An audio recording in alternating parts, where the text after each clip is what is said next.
All right, so really fast, 8 points on how to have an effective smoking, vaping, and tobacco use policy. All right, number 1, absolutely prohibited to smoke, vape, or use lip tobacco at a customer's job site, okay, at the customer's home.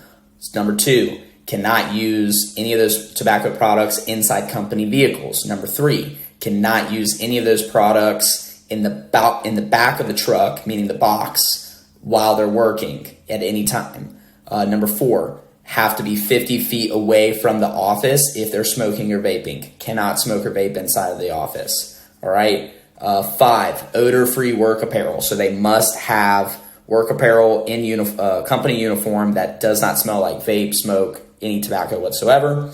Number 6, smoke breaks in transit. If they choose to take a smoke break in between origin and destination, they have to do it with 50 feet away from the truck or from public buildings. And then overnight work trips, cannot smoke inside of hotels that the company's paying for, smoke, vape, or use tobacco products. And then if any of these are violated, there's a first offense write-up, and then number 2 is going to be termination.